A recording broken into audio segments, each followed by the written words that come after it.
Somewhere in a sewer, love is a many blended thing. But Dad, said Ella. Why? Because he's not like us, Poppet, said Dad.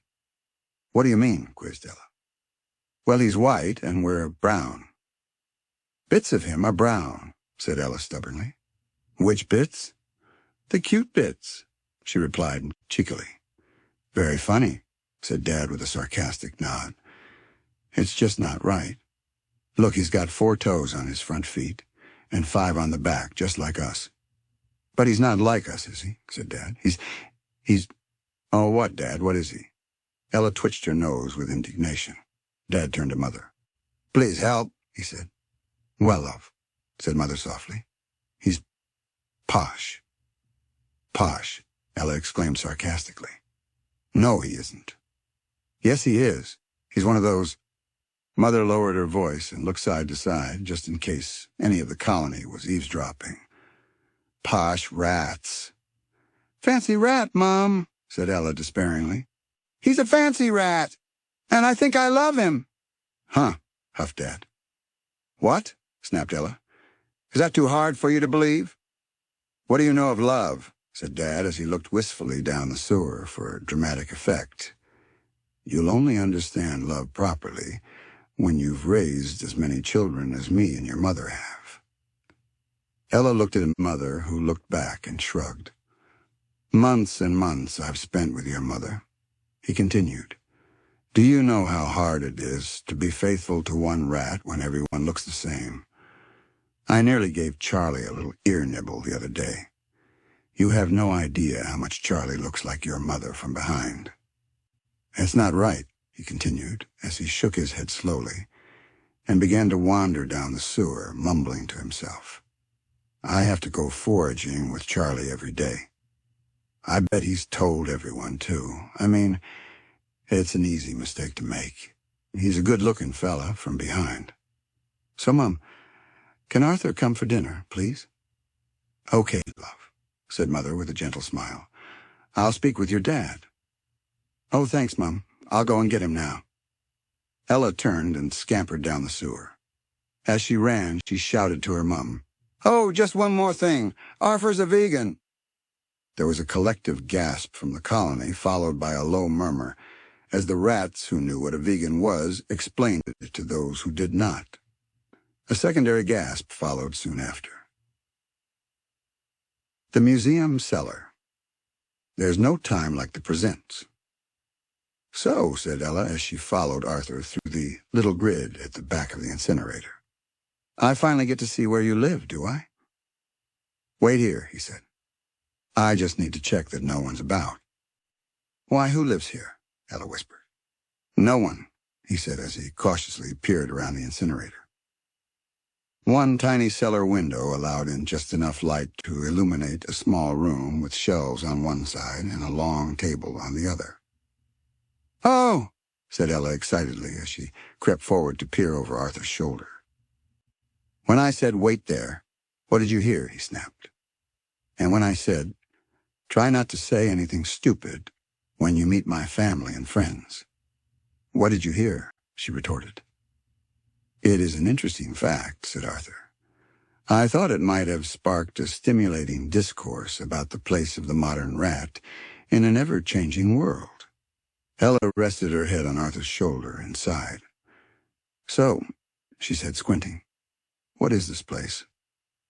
It's the cellar of a museum, he answered. This is where they put all the old stuff. You know, stuff that needs fixing or burning. He gestured with his head towards the humming incinerator. Oh, said Ella with a gulp. So that's what this is. What do they burn? Rubbish. Junk, shrugged Arthur. You know, things they have no use for anymore. Anyway, do you want to see your present? Yes, please, she giggled. Follow me. Arthur ran behind some dusty old crates underneath the long table, and Ella followed. They stopped at a little plank resting on 2 small wooden crates.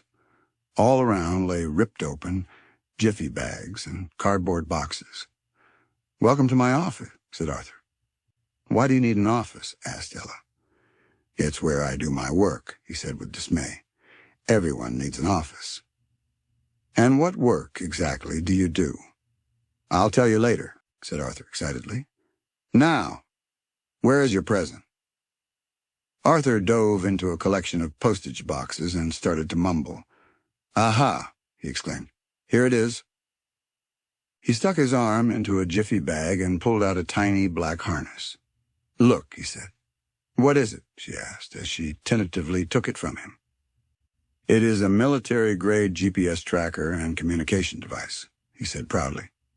Oh, said Ella, feigning disappointment. I've already got one. Not like this one you haven't, said Arthur as he ran to his desk and pushed the on button of his smartphone. This is one of only 2 of its kind in the world. He paused for a second and then turned. You were being sarcastic, weren't you? Ella nodded. So what exactly is a military-grade GPS tracker comedy device? She struggled to ask. I'll show you. Come and sit here. Arthur pointed to a small bench in front of the smartphone. Ella took the seat and stared at the screen. What am I looking at? She asked.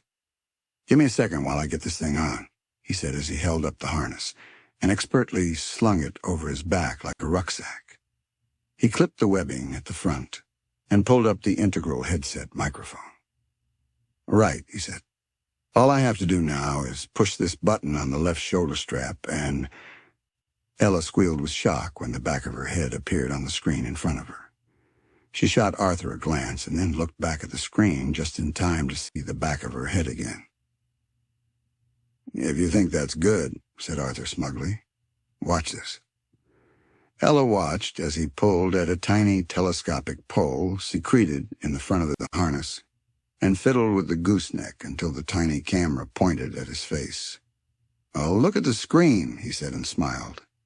Ella turned back and saw a 2D Arthur grinning at her from the screen. Amazing, she said, open-mouthed. Arthur turned and ran to the other end of the room and ducked behind a shelf. And it works anywhere because it's patched into the deep black communication satellite, which doesn't even exist, officially. Ella looked back at the screen and saw Arthur mouthing the last few words of the sentence. How's the sound quality? He asked through the smartphone. Said Ella, still trying to process everything she was seeing. It sounds like you, but you if you were trapped in a tin can. Ah, that's the speaker on the phone, said Arthur. I could upgrade it, but it's good enough for what we need it for. And what, paused Ella, do we need it for? It's for you, said Arthur as he ran back. Well, us. We got one each. He plunged his arm into another jiffy bag, pulled out a second harness, and waited with anticipation for her reaction. These are so... She breathed heavily. Cool, quick. Help me put it on. Arthur grinned happily and grabbed a webbing loop so she could slide her arm in. I got it so we can stay in touch at all times, he said as he helped her with the front clasp. Well, duh, she mocked. I thought you'd got it so we could both go our separate ways and never see one another again. You're so sarcastic, smirked Arthur. I really like that about you. Let's try them out, said Ellie, and she scurried up the back of a shelf and jumped into an old box of newspapers. Arthur strolled over to his desk and tapped the smartphone screen. Too easy, he said. The GPS tracker can pinpoint your position within 10 centimeters. I have no idea what a centimeter is, replied Ella over the phone speaker. But it sounds delicious. Why doesn't Earth have a restore point?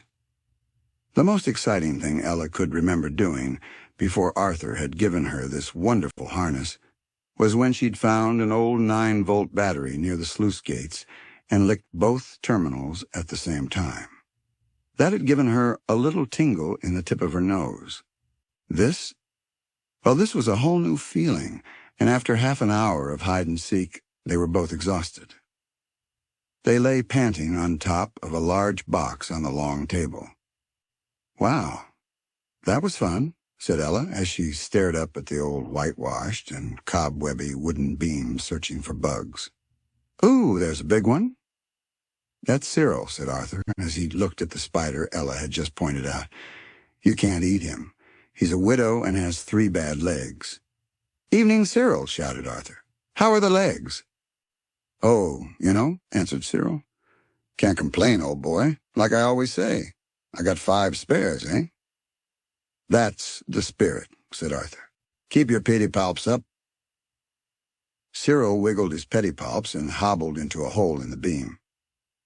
Pedipalps? Whispered Ella. What are they? Pedipalps are what spiders touch with, said Arthur expertly. A bit like their version of antennae.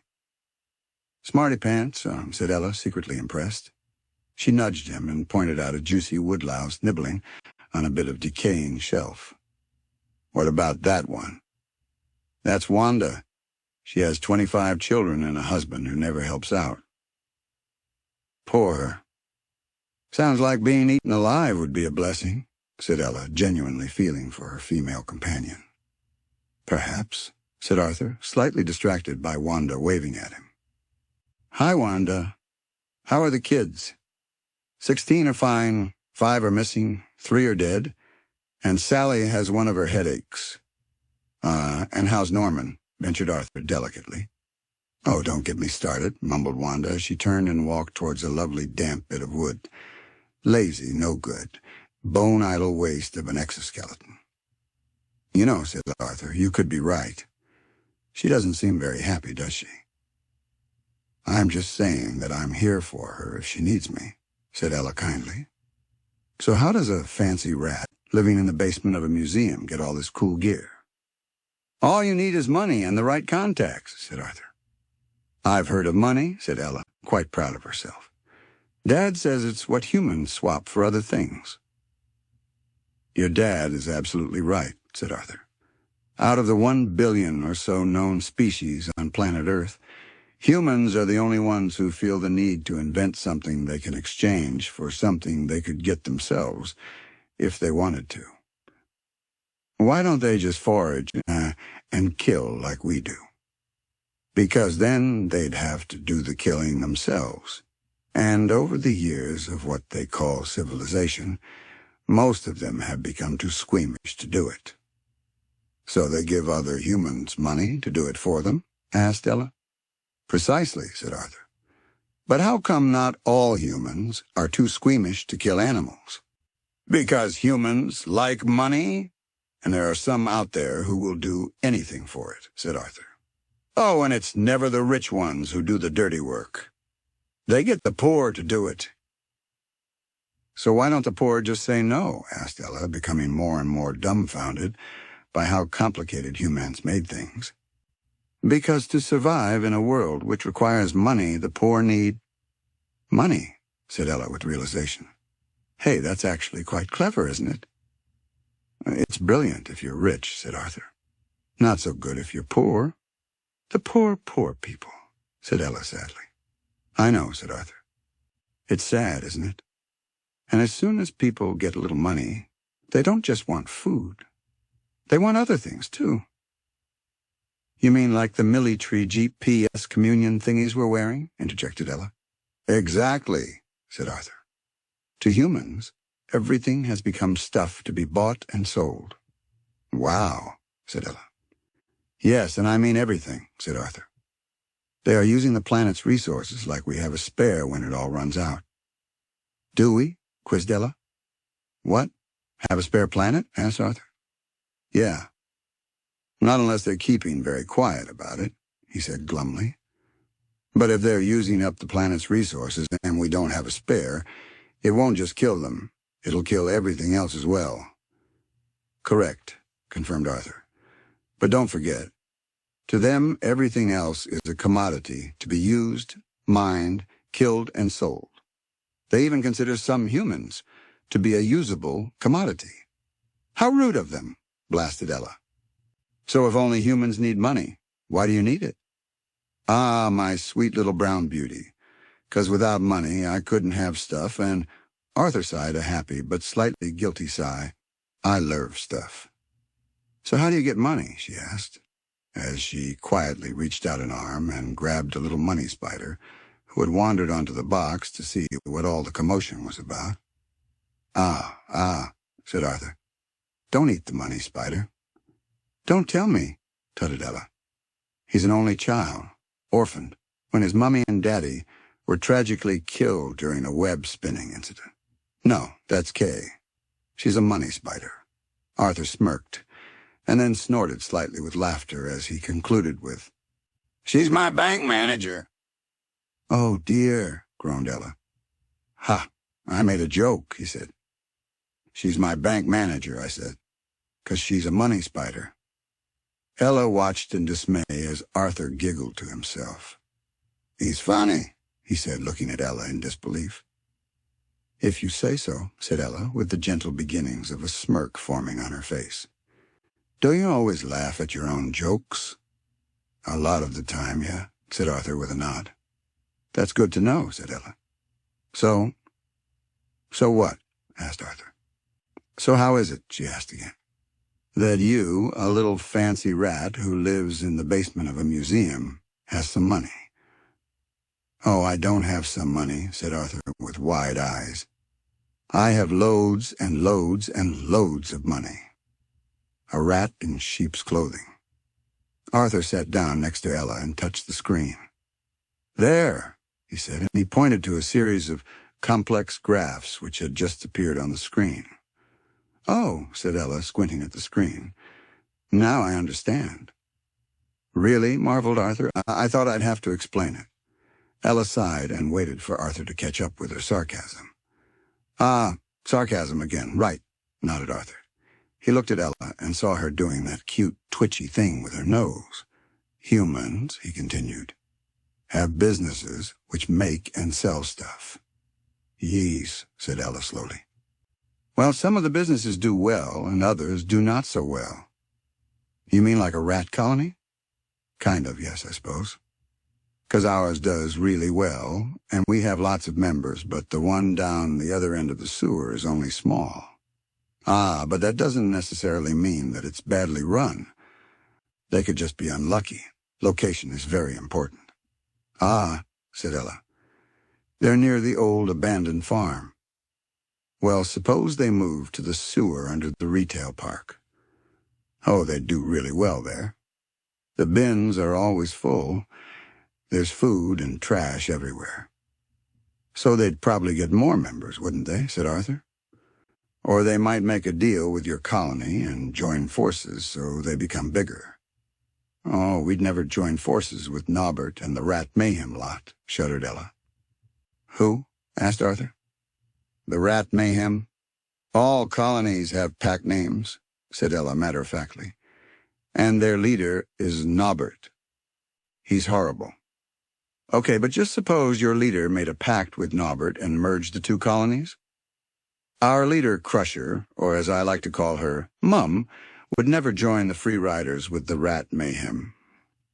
Your colony is called the Free Riders? Inquired Arthur, until he realized what Ella had just said.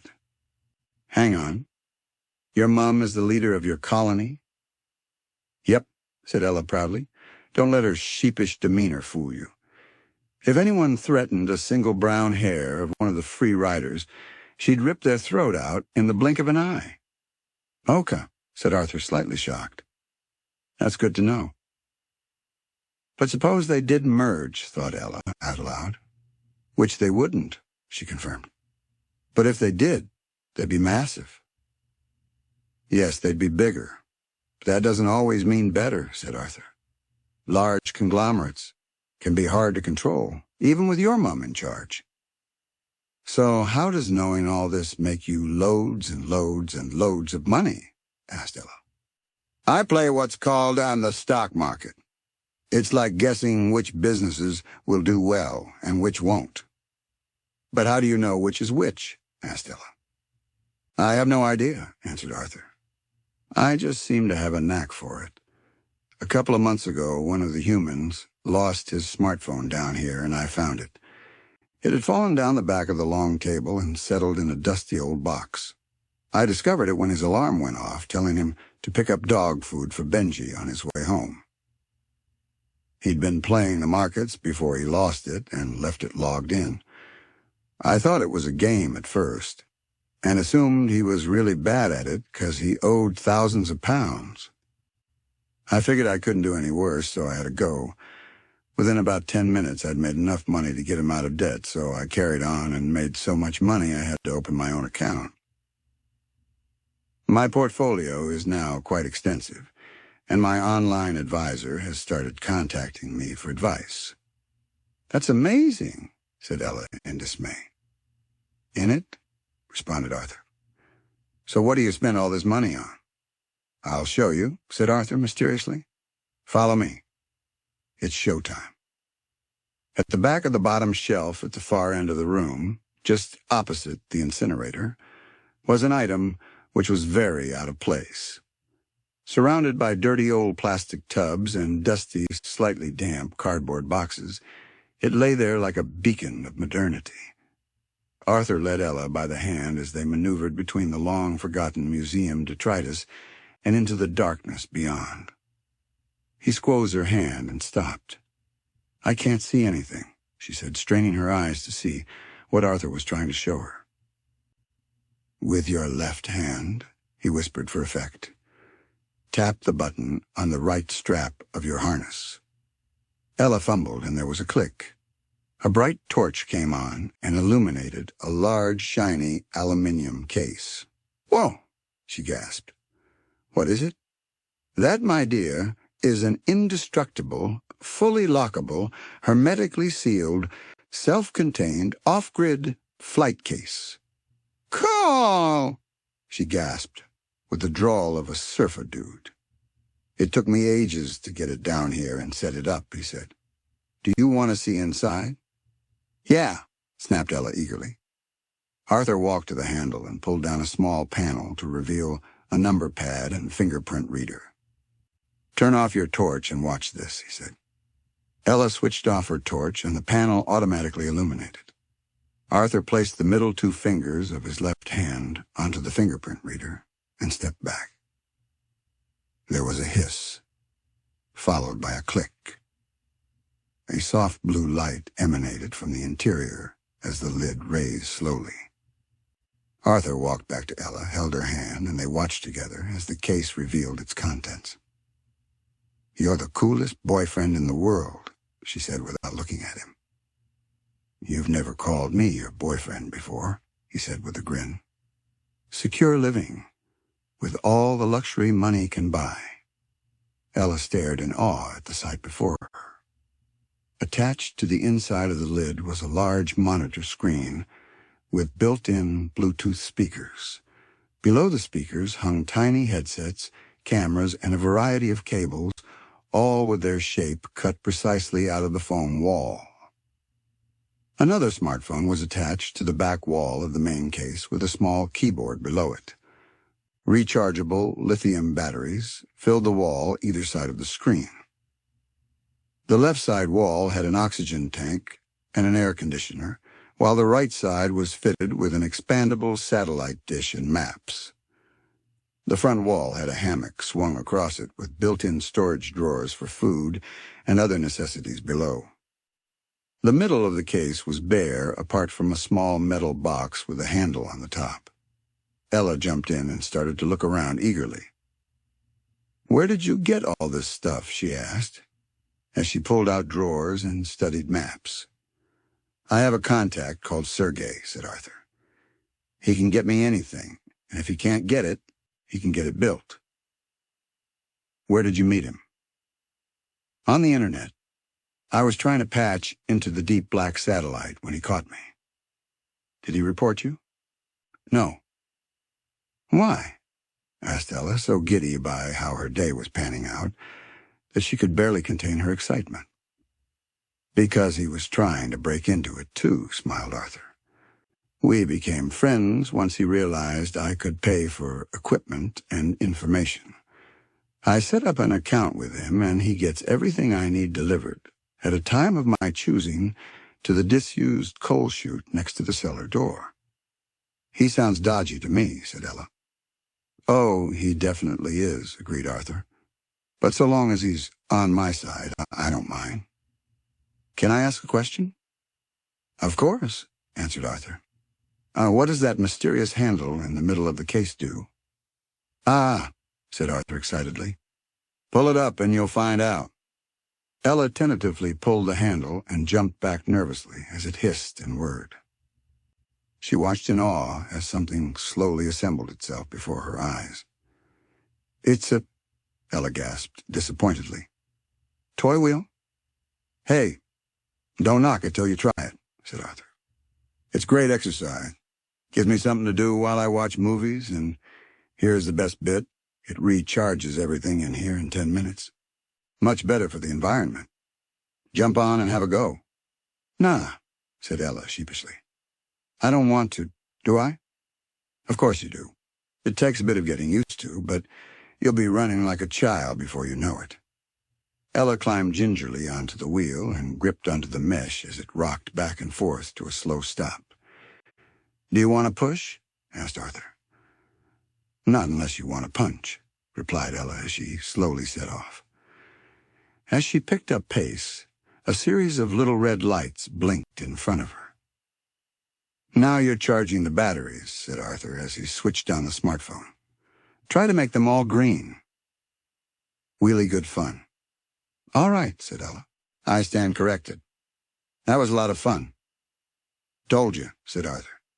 This must all have cost loads of money, so that would mean you still have loads and loads left. What are you going to do with it all? I try to do good, said Arthur. I find good causes that need money and donate to them. Human beings are killing the planet, but unfortunately they are the only ones who can fix it too. They're not all bad, and the good ones need help. Is that why you're a vegan? I don't like animals being hurt, said Arthur. Any animals. Is that why I'm not allowed to snack on Cyril or Wanda or Kay? That, and they're my friends, too, said Arthur. You wouldn't like it if I ate your friends, would you? I'd like to see you try, said Ella. A fair point, nodded Arthur. Any more questions, or would you like to watch a movie? Just one, said Ella. Did Benji ever get fed? The Self-Preservation Society. Well, what do you think? Asked Arthur as the credits of the movie rolled. So how do they get the gold from the back of the coach? Quizzed Ella. Ah, you see. That's why it's a great movie. It ends with a literal and a figurative cliffhanger. I like the bit in the sewers. I thought you would. Arthur stopped suddenly and put a finger to his lips. Did you hear that? No, what was it? Whispered Ella. The top step of the stairs that lead down here creaks, and I just heard it. Arthur hit a button on the wall of the case, and the lid closed quickly. He tapped a key on the keyboard, and the monitors split into 6 sections, all showing camera images of different parts of the cellar. He concentrated on the image of the door. Is there enough air in here for a? Whispered Ella nervously. Oh, yes, said Arthur at full volume. There's enough air supply for over a week. Oh, and it's fully soundproof, so you don't have to whisper anymore. Arthur turned up the audio feed as they watched the screen. In the distance, they could hear voices. Never underestimate a fancy rat. There was a grunt, then a groan, then an expletive followed by the jangle of keys. I don't know why you insist on keeping it locked, said the custodian. It's because of the incinerator, said the curator. Health and safety. I reckon it's to keep the rat you lost down here out of the museum, said the custodian with a sly smile. Do they know about that? No, said the curator. And there's no need to tell anyone either. Arthur will be long gone by now. Remind me again, why did you let it out of its cage? He looked sad, said the curator. I just wanted a little bit of company while I was working down here. It's a bit grim, spending all day repairing exhibits on your own, you know? Yeah, but a rat is a rat, mate. He was a fancy rat, said the curator. It's not like he was carrying bubonic plague. He seemed really tame. How was I to know it was all a ruse to escape? I opened the little cage door, thinking he'd sit there all cute and take food from my hand, but he just legged it. Off behind the incinerator, never to be seen again. I wonder where he is now. The sewer rats will have ripped him apart and eaten him by now, said the custodian. A little fluffy, fancy rat like that wouldn't last 5 minutes in the wild. Yeah, you're probably right, said the curator ruefully. Right, said the custodian. Should we get them downstairs and into the incinerator? I guess so, said the curator. It's such a shame.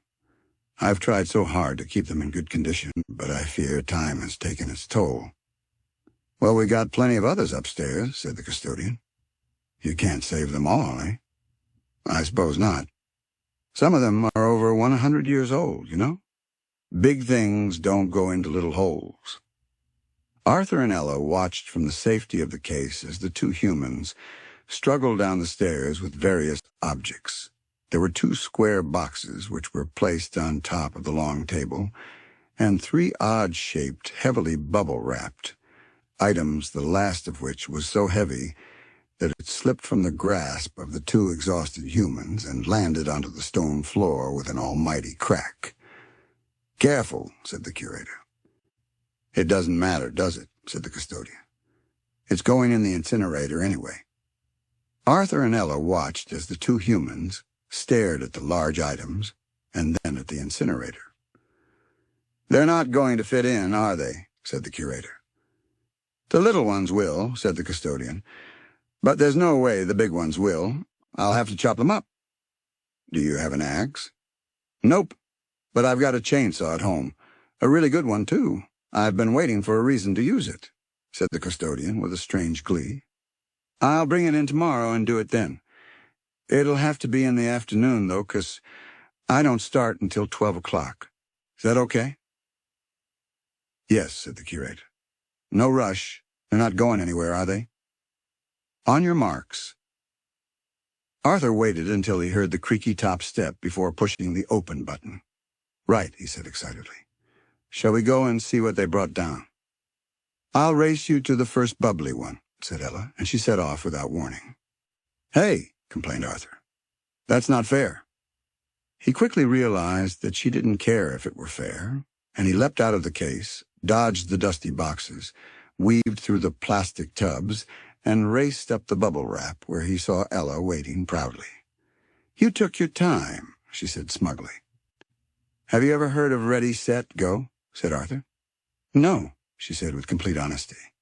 What is this stuff? Bubble wrap, said Arthur. It's 2 things, essentially.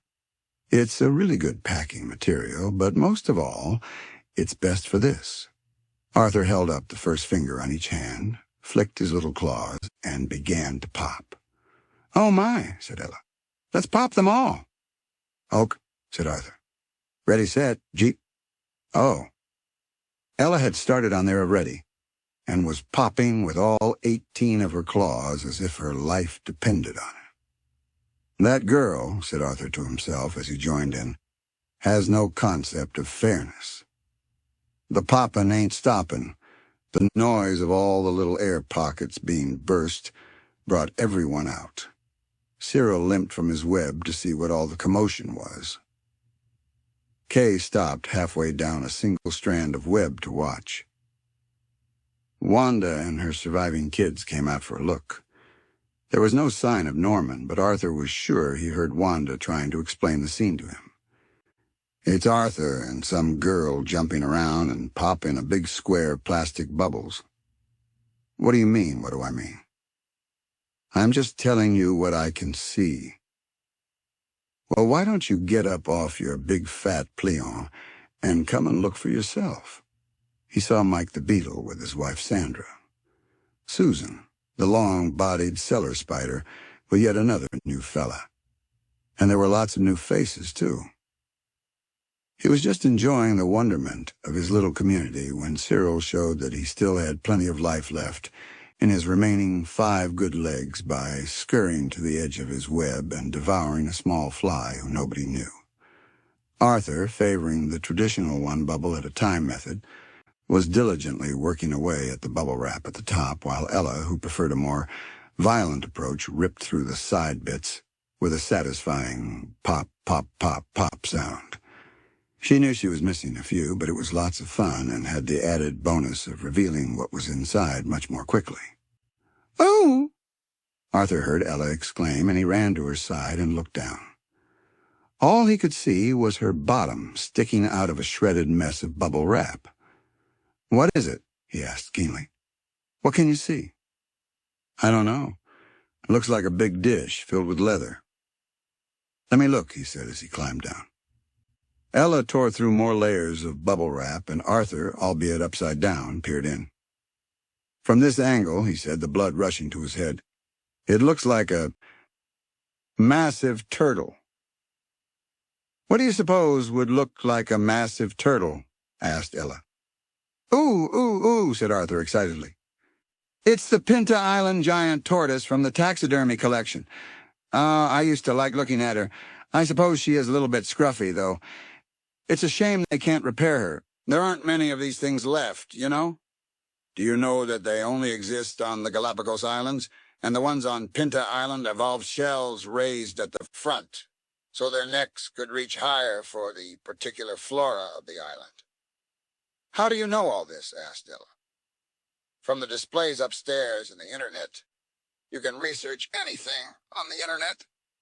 "Yes, I remember," said Ella, thinking back to Arthur's first meeting with her colony. "What? Wait.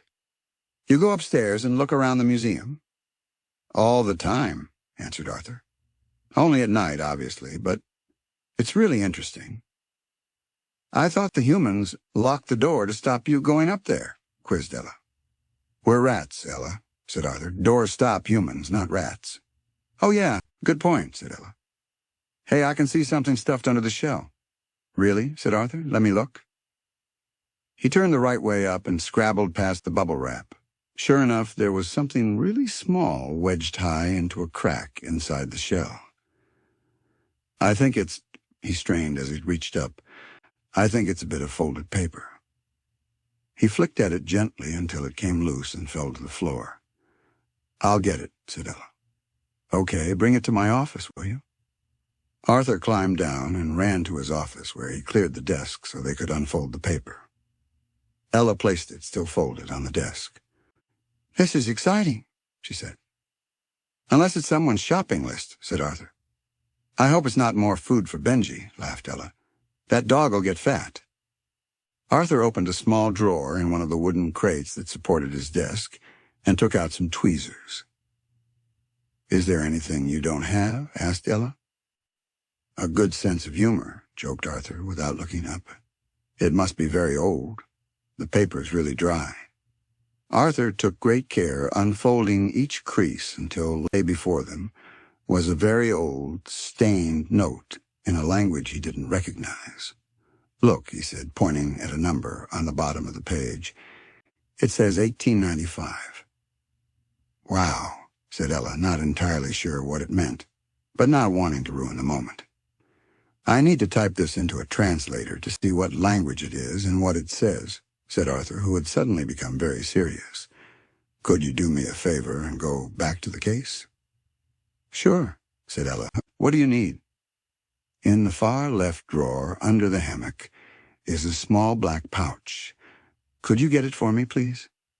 "Sure can," said Ella, and she darted away excitedly.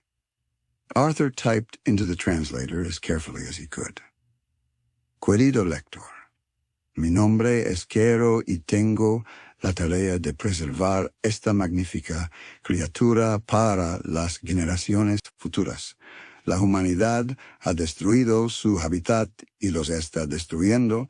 Su futuro, nuestro futuro, está condenado a menos que los humanos elijamos un camino más solidario. Mis creencias espirituales requieren que incluya un hechizo de regeneración con todas mis preservaciones, con la esperanza de que traerá vida una vez más y permitir a que la criatura comunique sus pensamientos y deseos, los representantes más puros y virtuosos de la humanidad. Lea el encantamiento nativo a continuación para convocar a los espíritus del Renacimiento y el honor. Caro Hernández, 8 de abril de 1895. Respira nan vanan. Respire la vie. plan men yon la mava, epilavi apretunen.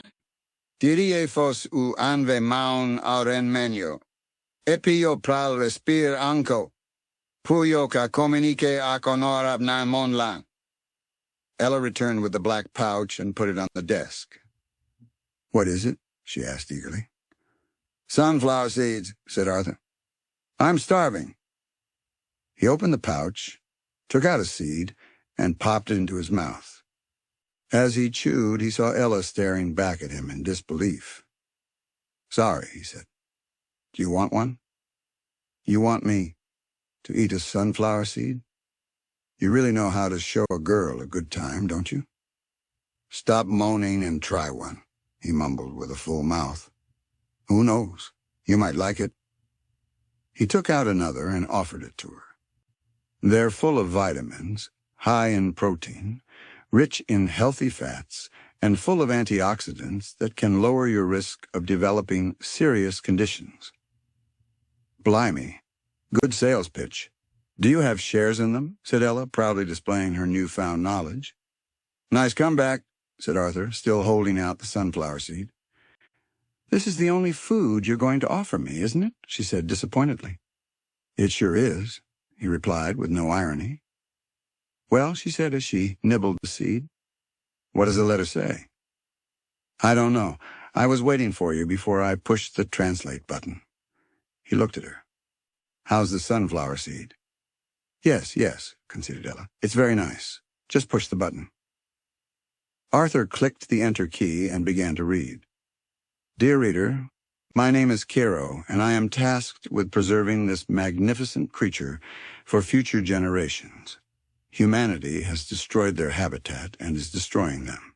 Their future, our future, is doomed unless we humans choose a more supportive path. My spiritual beliefs require that I include a regeneration spell with all my preservations in the hope that it will bring life once again and allow the creature to communicate its thoughts and wishes to the purest and most virtuous representatives of humanity. Read the native incantation below to summon the spirits of rebirth and honor. Caro Hernandez, April 8, 1895. Breathe in the wind, breathe life. Take the hand of a true love, and life will return. Now direct your strength towards your loved ones, and they will breathe again, that they may communicate with the honorable of the world." "Well, that was weird," said Arthur. "And it didn't work, either." "Well, that's not entirely true," said Ella. "It said you should take the hand of a true love." Ella held out her hand. "This is silly," said Arthur. "Are you scared?" "Scared?" he scoffed. "Me? Give me that hand." "Oh, you romantic fool, you," joked Ella. Arthur looked down at the incantation on the paper. "Ready?" he asked. Ready." "Breathe in the wind," said Arthur. "Breathe life. Take the hand of a true love, and life will return. Direct your strength towards your loved ones, and they will breathe again, that they may communicate with the honorable of the world." They squozed their hands tightly and looked at each other. "Nothing's happening," said Arthur with a touch of relief. "I feel something," said Ella. "Don't be daft," said Arthur. "Stop messing about." "I'm not. Can you feel a breeze?" "I was hoping I was imagining it." "I feel funny," said Ella. "Me too," said Arthur, as the breeze turned into a wind, a swirling wind. The torn bubble wrap began to flap. The boxes on the table began to vibrate slowly. The swirling wind got more swirly until it swirled up a pile of old papers into its vortex. The tiny cellar window cracked, and dust began to fall from the old, flaky roof. "What's happening?" Arthur asked Ella. "I don't know." He looked up and saw Cyril running on his good legs for the safety of a hole in the beam. "Everybody!" shouted Arthur to his little friends. "Run for your lives!" Still holding Ella's hand tightly, he pulled her as he ran. "We need to get to the case," he said. "Now!" The two rats ran with all their might. Into the shaking bottom shelf, past the rumbling, dirty plastic tubs, around the flapping, dusty old boxes, and into the case. Arthur pushed the fast close button and held Ella as close as he could. There goes another leg. Still nothing, said Arthur as he looked at the static feed from the 6 cameras he had hidden around the room. I hope Cyril made it okay, said Ella, and Kay, and Wanda and the kids. See, said Arthur, once you know their names and meet them, they don't look so tasty, do they? I suppose not, said Ella, reflecting on the fact that she really didn't want to eat Cyril, even though he was very plump and would have made a delicious snack up until the moment she met him. I'd still eat Norman, though. Yeah, said Arthur. I think even I'd make an exception in Norman's case. I bet he tastes really bitter, mused Ella. Bitter by nature, bitter by flavor, eh? Nodded Arthur. Hey, look at that. I think camera 5 is coming back on. The screen flickered and came on to reveal a close-up of Cyril waving his pedipalps furiously. Arthur, he yelled. Come in, Arthur, old chap. It's me, Cyril. Safe to come out now? Oh, Cyril, it's so good to see you, said Arthur. Is everyone okay? More or less, said Cyril. Norman was leaning over to see the center of the vortex and fell in. Well, that's what Wanda is telling everyone, but I think she may have kicked him in the play-on. Who would blame her? Said Ella from the back of the case. Well, precisely, agreed Cyril. Other than that, we all seem to have made it through. Oh, I forgot. One of my legs blew off. Oh, no, exclaimed Arthur. No, it's fine. It was one of my bad ones. I can actually walk so much better now that I'm thinking of ripping off the other 2. You see the good in everything, don't you, Cyril? Said Arthur warmly. I tried to, smiled Cyril. So what was that, Arthur? What happened? I've no idea. We'll come out. Can you gather the residents for a meeting at my desk, please? Will do, old boy, said Cyril. The Residents Association's extraordinary general meeting is called to order. Kay, as his quarters-nominated chairperson, has the floor, announced Arthur. Hello, everyone, squeaked the tiny voice of the little money spider. Firstly, can I thank you all for your nominations? It is a great honor to represent you at this, our first ever extraordinary general meeting.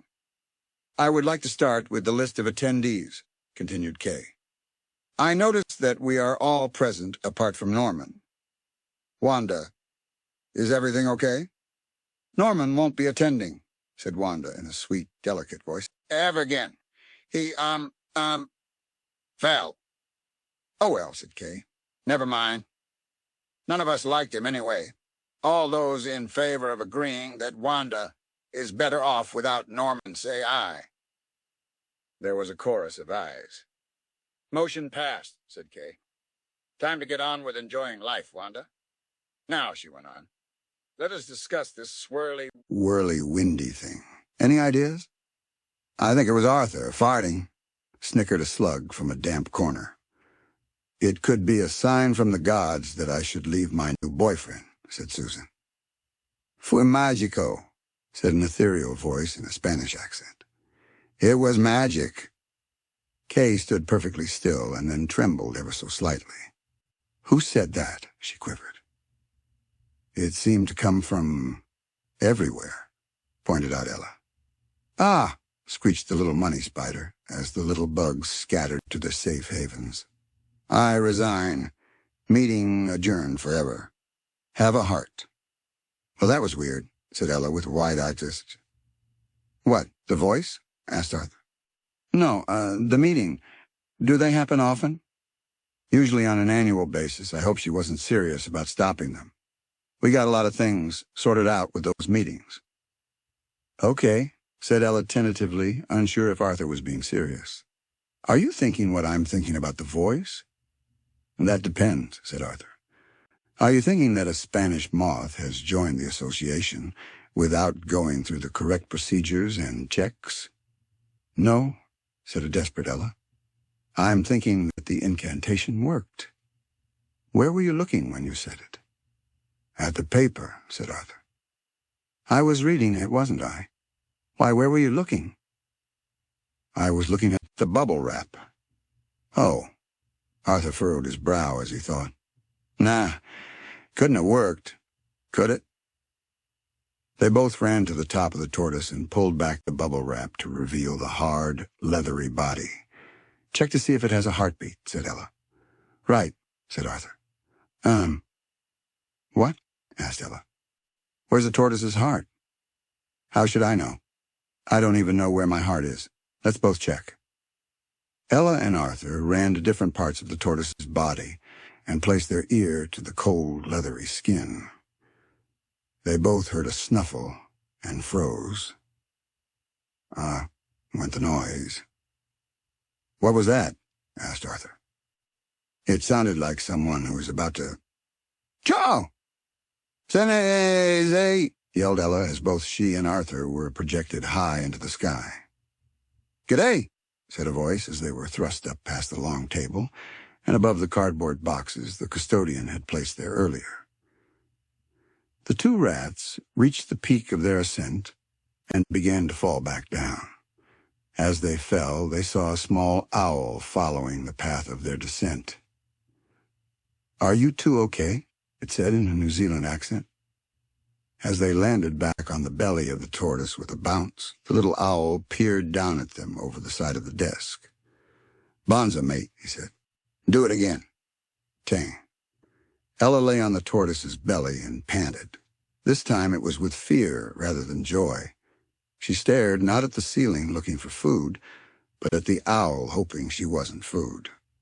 Arthur leapt up with the fearlessness of a fancy rat with no predators and looked at the owl. Who are you? He said innocently. I'm Tane, said the owl. Who are you?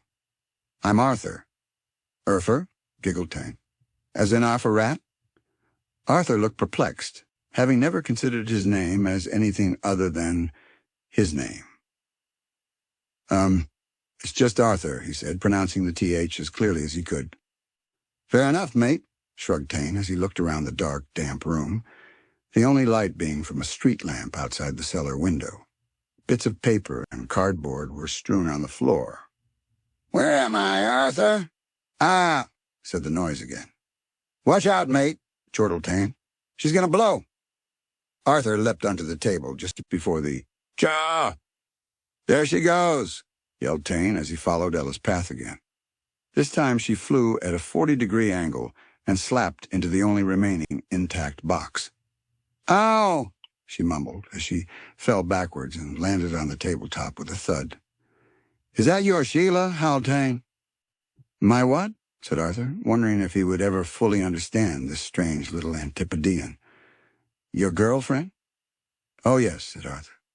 This is Ella. She flies well, eh? Chuckled Tane. You gotta keep her there. Ella scurried up to Arthur and peered over his shoulder. Are you going to eat me? She said nervously. I don't think so, answered Tane. Now, what are we going to do with her? Who? Asked Arthur. Old Sneezy, down there. How do you know it's a hare? Asked Ella. She's got a flat plastron, said Tane. If she was a bloke, it'd be concave. Yeesh, but she's a whopper, eh? What's a plastron, Tane? Asked Arthur, always eager to learn a new fact. It's her belly. You know, the thing you two keep bouncing up and down on. We didn't have much choice, did we? Said Ella. True that, giggled Tane. She's got a good pair of lungs on her, I'll give her that. Where did you come from, Tane? Asked Ella. New Zealand, love. I think she means tonight, clarified Arthur. Oh, when my eyes opened, I was in that box. Then it got really windy and ripped the thing apart, it did. I was lucky. It could have killed me. That is seeming more and more unlikely, said Arthur, pointing at a small platform with a perch on it. Is that your display? Display? What's one of them? Quizzed Tane. It's the thing I was standing on when the cardboard got ripped away, if that's what you mean. What is it, Arthur? Asked Ella. There's a brass plaque on the bottom. It might tell us what he is. Excuse me, said Tane. I'm right here. I know what I am. What are you, then? Asked Ella. I'm a bird. Brilliant, exclaimed Ella. We're in the presence of greatness here, Arthur. Cut him some slack, Ella, said Arthur. He's been dead a long time. Dead, said Tane to himself. What do you mean, dead? I don't know why I don't recognize him, mumbled Arthur, completely ignoring the protestation of tongue as he looked for the plaque. Perhaps he was one of the displays that was high up and at the back of the cabinet. Ah, here it is. Arthur read from the plaque. The laughing owl, Ninox albifacis, also known as wick-owl or the white-faced owl, was an endemic owl of New Zealand. Plentiful when European settlers arrived, it was largely or completely extinct by 1914. So you're a laughing owl, said Ella cheerfully. Extinct, gasped Tane sadly. What do you mean, extinct? Woohoo! Came a muffled sound from the other box. Percy. It's very dark in here, shouted the contents of the box. Hang on, said Arthur. We'll get you out. It's quite tight as well. I can't even flap my wings. Hey, said Tane hopefully. It's another bird. Perhaps it's another laughing owl. We can't be extinct if there's two of us, eh? Tane fluttered to the top of the box, grabbed a cardboard flap with his talons, and pulled with all his might. The box flaps flung open, and the little owl whizzed backwards and hit the wall. Not so funny when it happens to you, is it? Laughed Ella, who quickly softened to tone when she saw him lying on his back, guffawing loudly and with his feet in the air. That was Hill. Arius, he whooped. Is it safe to come out? Asked the box voice. I can hear laughing. It's just Ella and Tane being silly, said Arthur. Come on out and introduce yourself. They heard flapping, but no bird appeared. It's safe, mate, honest, said Tane. I'm trying, but I can't seem to let go of the branch I'm perched upon. I'll go and help him, said Arthur. You two go and see how the tortoise is doing. He scrambled up the side of the box and looked down at the sad, beady eyes of a pigeon. I'm stuck, said the pigeon. And I'm Arthur. Nice to meet you. No, I mean I'm stuck. I'm Percy, but I'm stuck. Sorry, Perks, I'm just trying to lighten the mood. Let me take a look at those claws. He dropped down into the box and switched on his harness torch. Yes, he mumbled, I see the problem. Oh, good, said Percy. What is it? Your claws are stuck. No, mocked Percy. Okay, said Arthur. Give me a moment. Arthur got his fingernail under a claw and flicked it up. That'll work, he said. 7 to go. I hope it doesn't hurt. I can't feel a thing, said Percy. Thanks for this, old chap. Arthur flicked the last claw and watched as Percy wiggled them all and fluttered up and out of the box. He leaped from the box and joined Percy at the side of the table. They both watched as Ella and Tane jumped up and down on the tortoise's belly. That's not very nice of you, said Arthur. Ella and Tane stopped what they were doing and looked up. We think she's asleep, said Ella. So we're trying to wake her up, finished Tane. Who's this, then? Everyone, this is Percy, said Arthur. Percy, this is Ella and Tane. Hello, flapped Percy. Nice to meet you both. What are you standing on? 400 pounds of snoring tortoise, mate. Got any ideas? Perhaps I can help, said a 5-foot-tall bundle of bubble wrap. Princess Kirana. Slowly and with more grace and style than any of the watching crowd would have thought possible, the creature before them disrobed herself of bubble wrap to reveal a magnificent orangutan. Hello, she said with a soft and warm voice. My name is Princess Kirana. Should I try to turn our tortoise friend over? Well, chuckled Tane, I was going to do it, but if you insist. Very amusing, said Princess Kirana. And what is your name? Tane, Your Majesty, said the owl, a little awestruck at meeting royalty for the first time. I will try to make her more comfortable. If she gets any more comfortable, she'll be in a coma, joked Tane. Now that is not very nice, is it? Said Princess Kirana as she discarded the final attachments of bubble wrap and moved forward. "No, Your Majesty," said Tane with his head bowed. "You do not have to bow," said Princess Kirana. "You just have to be nice. Now, little Tane, please introduce me to everyone." Yes, Your Major," said Tane, immensely proud to be the owl tasked with such a privilege. "This is Percy. He's a pigeon." "Hello, Percy," said the Princess Kirana. "It is very nice to meet you." "How do you do, Your Majesty?" said Percy in his poshest English accent. "And this is Ella. She's a rat?" "Yes, thank you, Tane. I am able to identify species ... said Princess Kirana. "Hello, Ella. How lovely to meet you." "Hello, Princess," said Ella. "You're beautiful." "Well, thank you very much. So are you." "And who is this?" said Princess Kirana, looking at Arthur. "This is Arthur," said Tane. "He's well, you know." "Hello, Arthur," said the princess. "I adore your brown patches. Very debonair." Arthur, who had never been called debonair before, grinned from ear to ear. "Keep your hands off him, Your Major," said Tane. "He's taken. Ella's already got her claws into him." "You lucky girl," said Princess Kirana to Ella. "Well," said Ella with a smirk, "that has yet to be established, but I'm hopeful.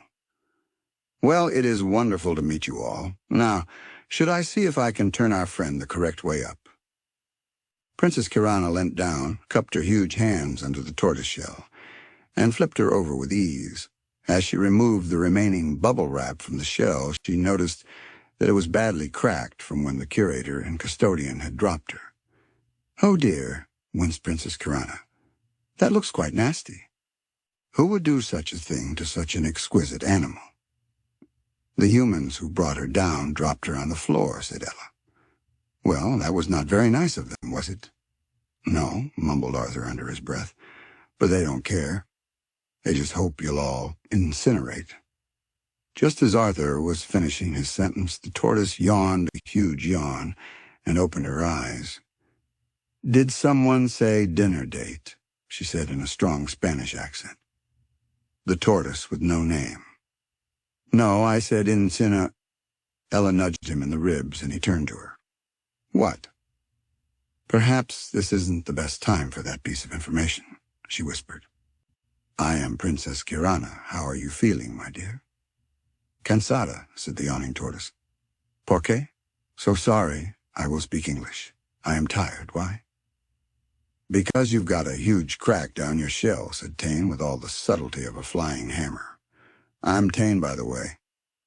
And I'm Ella, and this is my feller, Arthur." Arthur waved and looked awkwardly at Ella, not quite used to being introduced as her feller. "Hello, I'm Percy. What's your name?" "I do not have a name," said the tortoise. "What?" said Tane. "Everybody's got a name." "No, not we giant tortoises," she said. "We all look so different that no one has ever seen the need, really." "Huh?" said Arthur in bewilderment. "Well, I think you should have a name," said Ella. "How about Michelle?" chortled Tane. "You get it? Michelle." "Yes, very good, old chap," said Percy. "Or Snooze Ann." "Shut up, Tane," said Ella. "Or Slow-Fi." "Please stop it, little Tane," said Princess Kirana softly. "Konnichiwa," bellowed a voice from the last lump of bubble wrap. "Yosuke." "Bless you," said Tane. "Who?" asked Percy. "Whoever sneezed." "It was the bubble wrap," pointed out Ella. "Bubble wrap can't sneeze," said Tane, getting a little confused. "No," said the tortoise, "but the contents of the bubble wrap can." Everyone looked at the remaining lump of bubble wrap, which fidgeted slightly. "Am I the only one who didn't see that?" said Tane in astonishment. "Oh, you poor thing," said Princess Kirana as she began to remove the bubble wrap from the item they had all seemingly forgotten.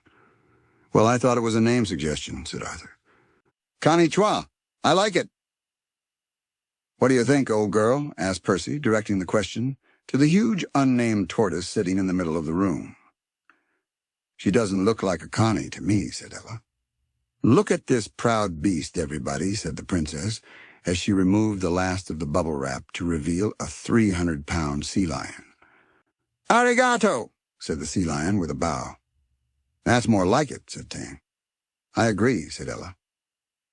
What are you two talking about? Inquired Percy. Harry Gardo, said Tane. That should be her name. Harry's a boy's name, said Arthur. Oh, Arthur, groaned Ella. Don't be so gender-specific.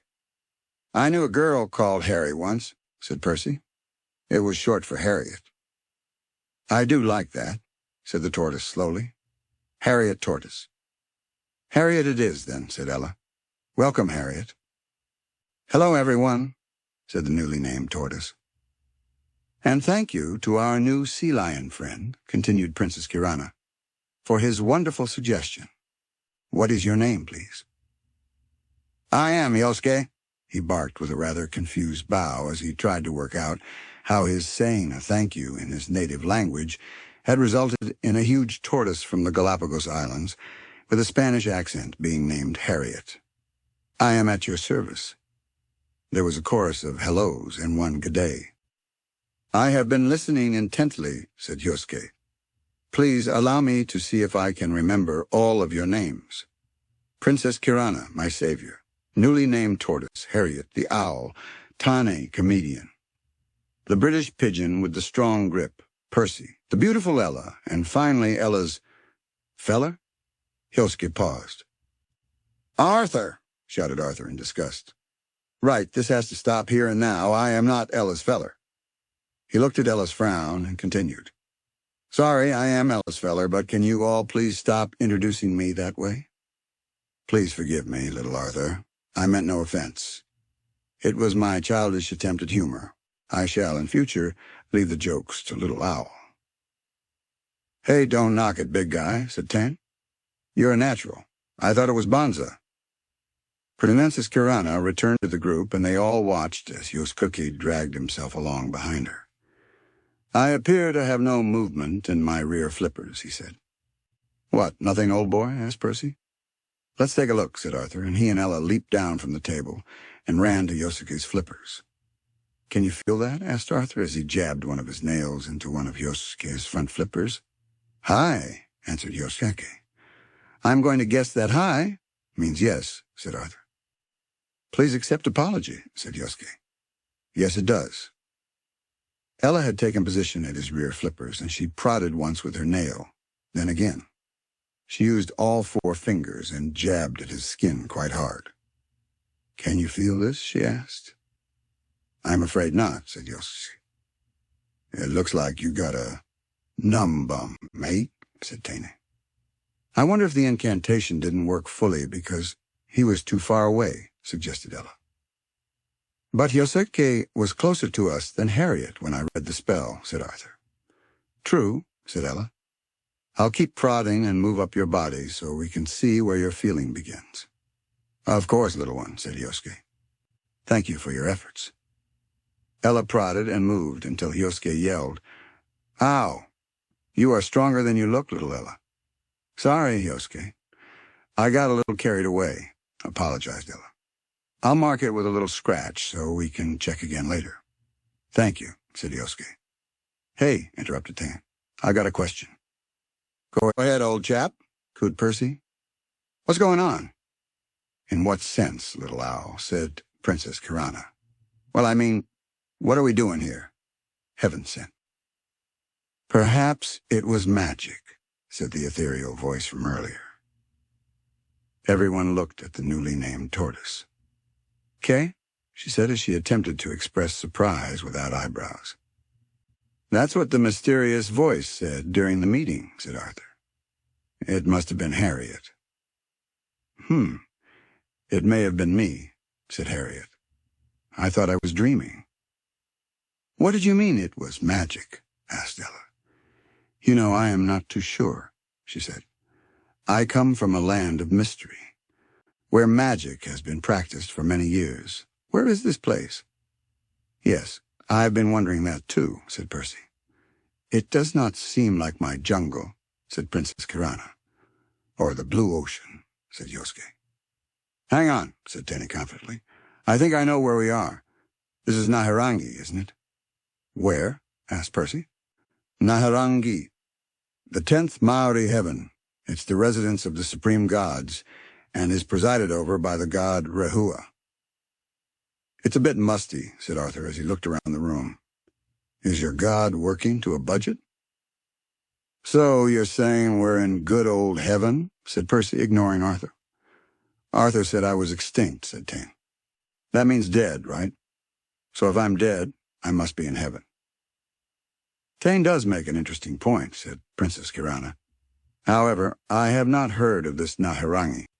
This must be Svarga, the temporary home for the souls of the righteous, who have not yet achieved the state of moksha, or freedom from the cycle of death and rebirth when the soul becomes one with the divine. Seriously? Mocked Arthur. Look around, guys. Have a sniff. Does this look like heaven? Arthur, whispered Ella, be nice. They are confused and obviously have deep religious ideas. Guys, announced Arthur, we need to talk. Pleasant zombies. With the help of Princess Kirana's opposable thumbs, the aluminium case was finally in position in the middle of the long table. Arthur opened a panel on the back and pulled out an electrical plug on a small reel. It unraveled as he ran to the power socket on the wall and plugged it in. He looked at Ella as he ran back. Why use up my batteries, huh? He shrugged. He hopped into the case and powered up his smartphone. With the push of a button, it linked itself to the big screen in the lid so everyone could see. That's an impressive, whatever it is, said Percy. Now, what I'm going to say and show you might be a bit upsetting, but it is all true, so we just have to deal with it, okay? Stated Arthur. I think we've just discovered why Arthur was fired from his job with the diplomatic corps, joked Tane. Gaish, say it like it is, mate, eh? Let me just type in the URL. Oh, interjected Percy. I had an uncle who was an earl. It's not that kind of earl, Percy, said Arthur patiently. It's a uniform resource locator, URL. Oh, one of those, nodded Percy slowly as he looked at the others with a shrug. You know what's really weird, Arthur, mate, said Tane. I actually did have an uncle uniform resource locator. On my mom's side, I think. Arthur tapped enter, and the museum website appeared on the screen. This is where you are, he said as he looked over his shoulder at the odd collection of animals behind him. It's very small, Arthur, said Harriet. What? Said Arthur. Yes, continued Princess Kirana. I do not quite understand how we can all be there when we are here. She's right, Arthur, Yadumi. They all looked at Tan. What? I do not like that kind of language, Tane, said Princess Kirana. But you don't even know what it means. Is it a rude word? Asked the princess. Yes, said Tane with his head lowered. Then I do not like that kind of language, Tane, she repeated. What do you say to little Arthur? Sorry, Arthur. That's okay, Tane, said Arthur. We're all a bit stressed, eh? Anyway, that's a picture of the building where you are. It's a museum, interjected Ella. A museum, said Percy. That's where humans put old things for other humans to see, isn't it? That's right, said Arthur. Why are we in a museum? Asked Yosuke. Because you're all, paused Ella. Dead, concluded Arthur. How can I be dead when I can feel my heart beating? Said Percy, as he put his wing to his chest and tried to feel for a heartbeat. He moved his wing to the other side of his chest, but still felt nothing. That is very odd. Hang on, said Tana. I know for a fact that I can turn my head 270 degrees. 1 degree more, and I pass out. How do you know that, Tane? Asked Harriet. Stalled Tane. You tried it once, didn't you? Said Arthur. No, snapped Tane. I've tried it lots of times. It was a trick I used to do. Tane turned his head so he was looking backwards. Okay, that's it. 270 degrees, he said. 1 more degree and I pass out. Ready? Go for it, said Arthur. Get ready to catch me, said Tane, and he turned his head as far as he could, but nothing happened. Hang on. That's weird. I should be waking up with everybody laughing at me.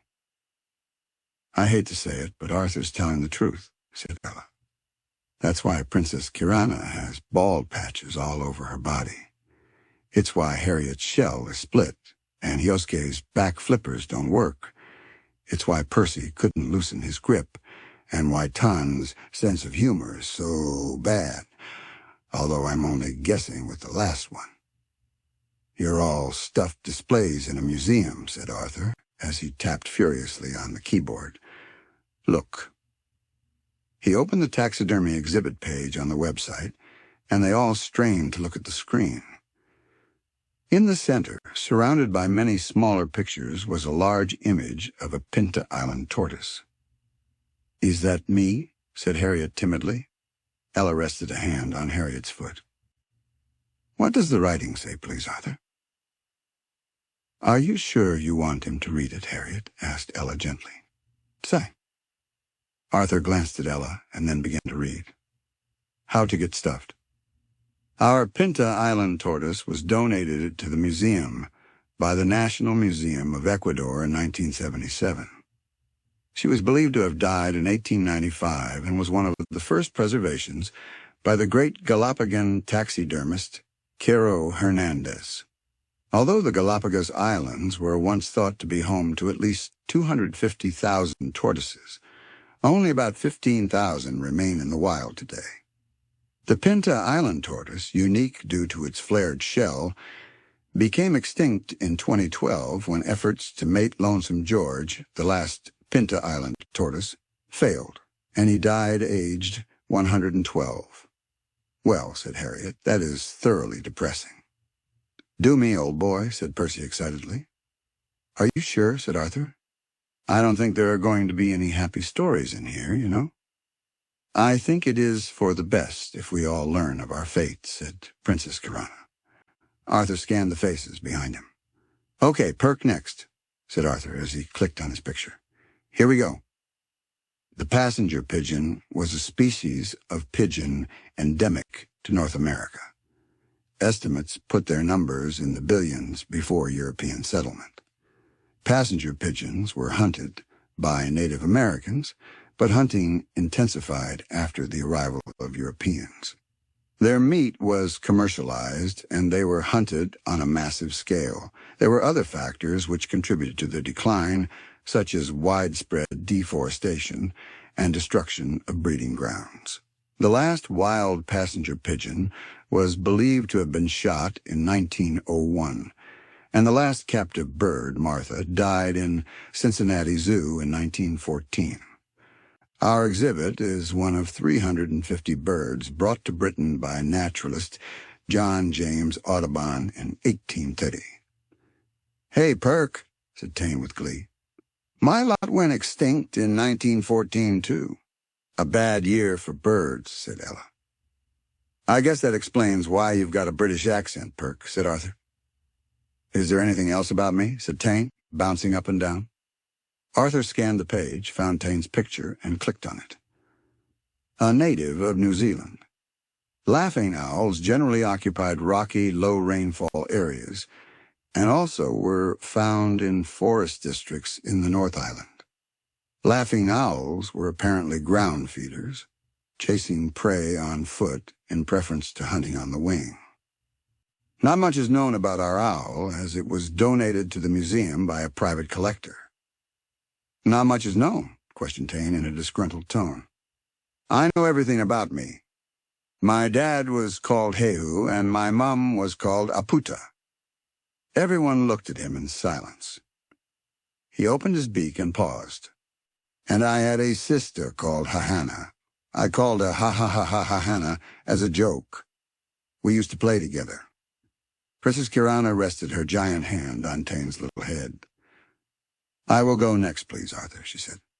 Okay, Princess, said Arthur as he clicked the picture of the orangutan. A native of the small island of Artemis, our orangutan is one of our youngest exhibits. She was found by farmers after being shot trying to escape hunters.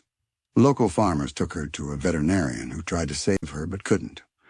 Her body, as it was in such good condition, apart from the fatal bullet wound on her left side, was donated to the local museum where she was taxidermied. She was donated to us when the local museum where she was housed had to close for financial reasons. Bullet wound? Quizzed Ella. Princess Kirana lifted her left arm and revealed a small wound. My poor Princess Denka, said Yosuke with a bowed head.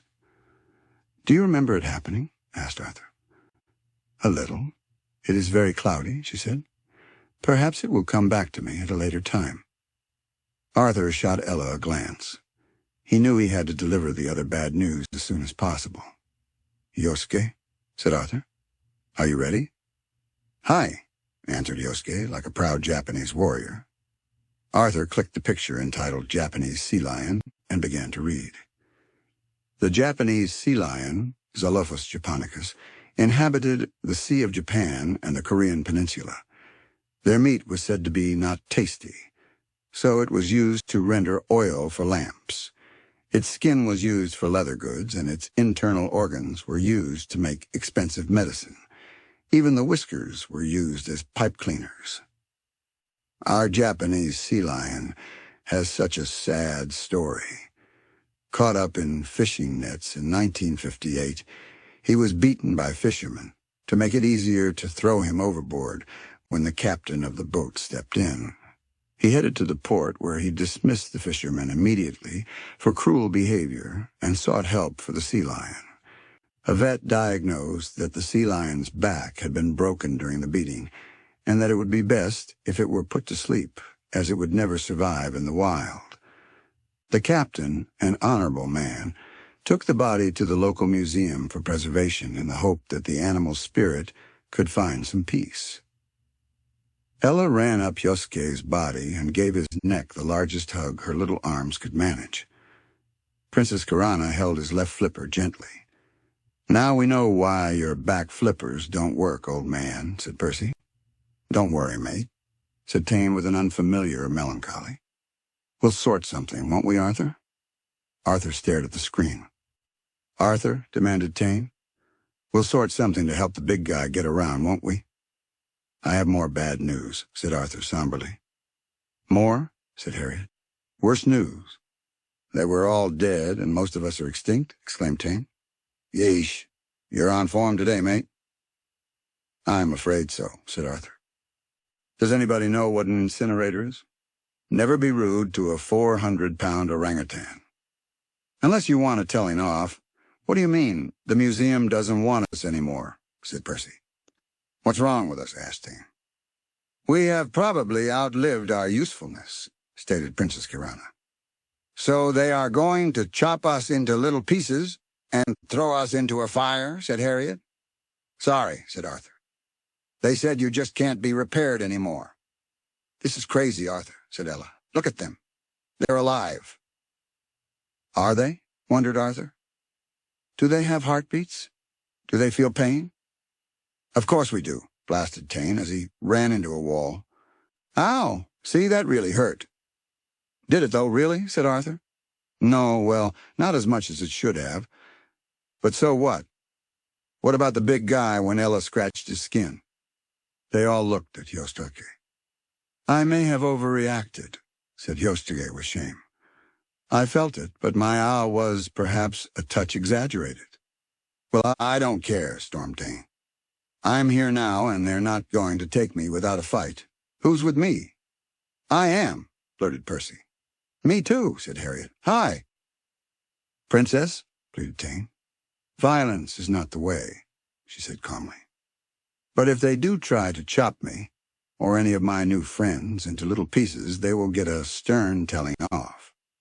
I wish we hadn't said that stupid incantation now, stormed Arthur. Ella ran up Princess Kirana's body and sat on her shoulder.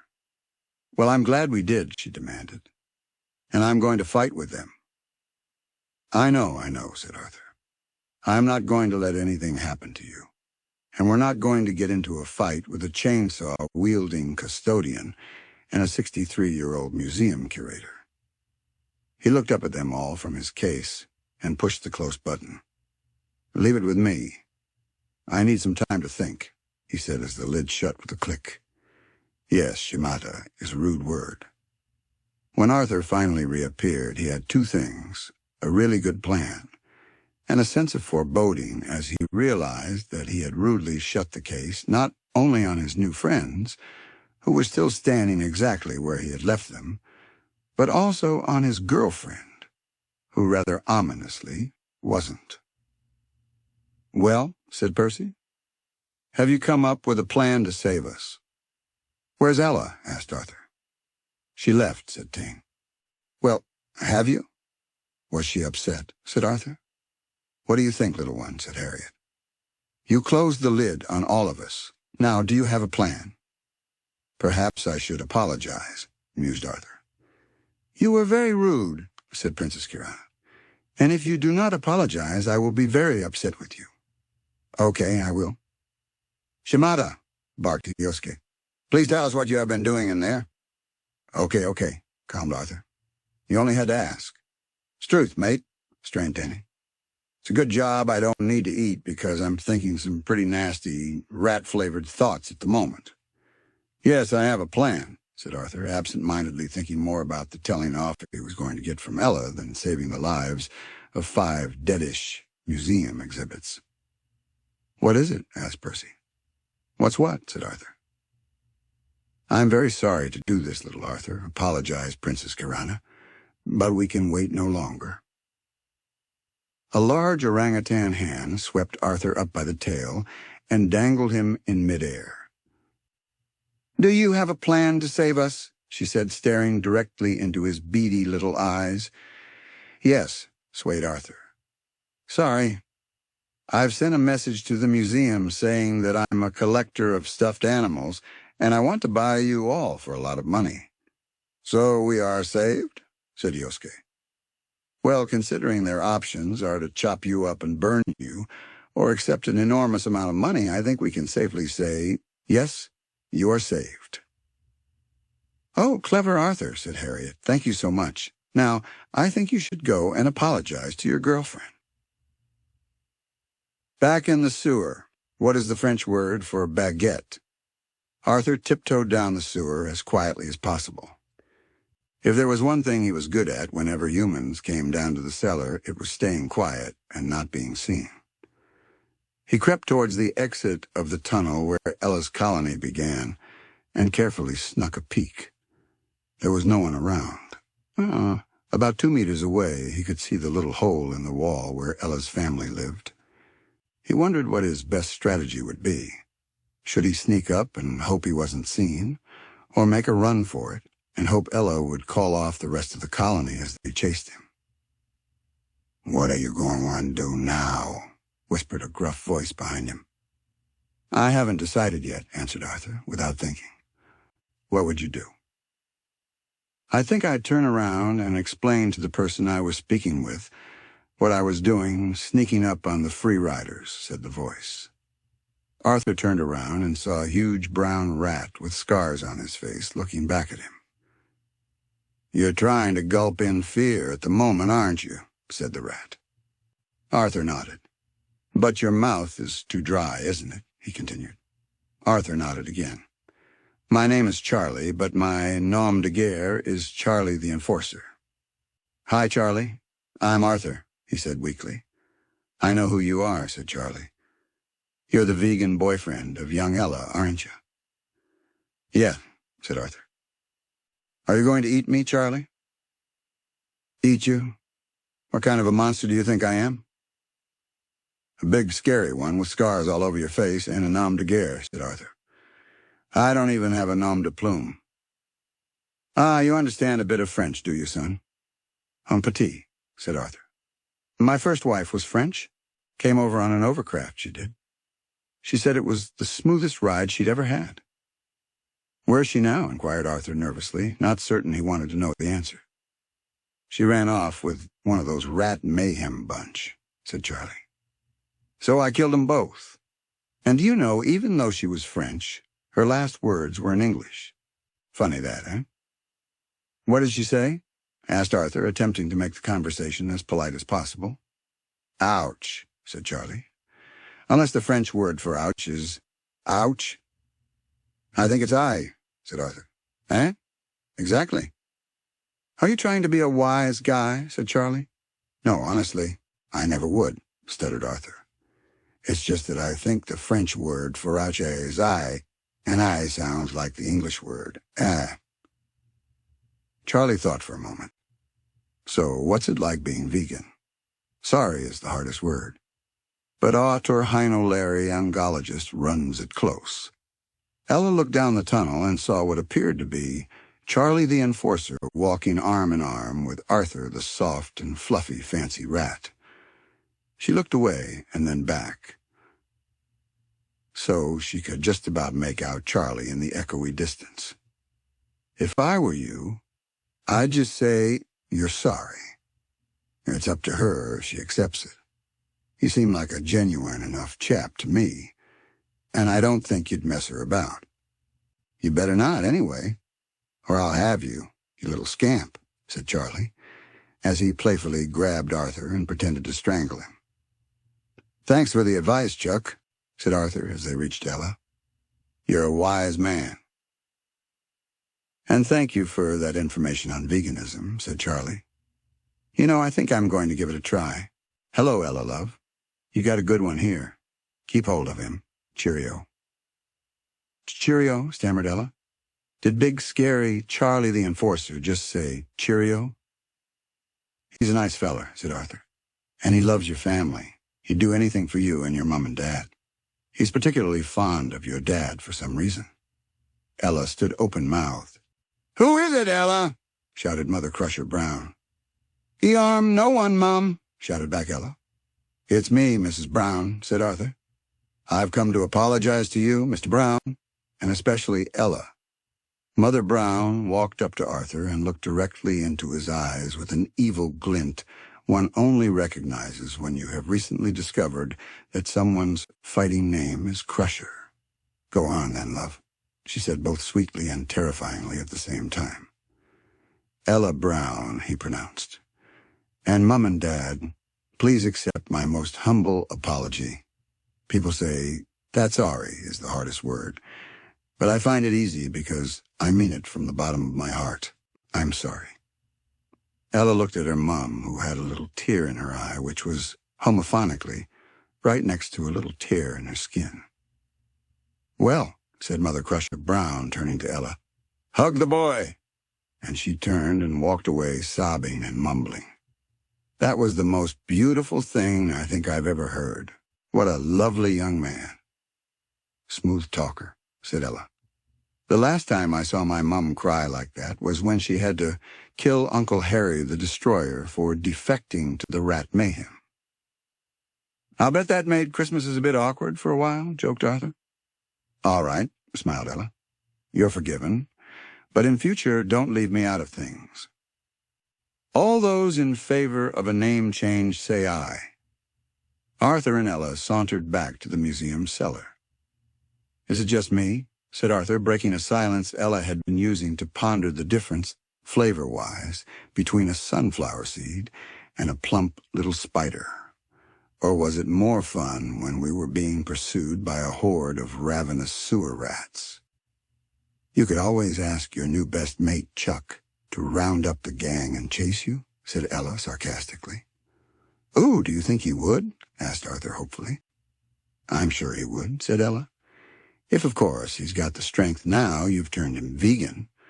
Do you know he's put forward a motion to change the colony name from the Free Riders to the Vicious Vegan Eviscerators? Well, I like it, said Arthur, with a nod of approval.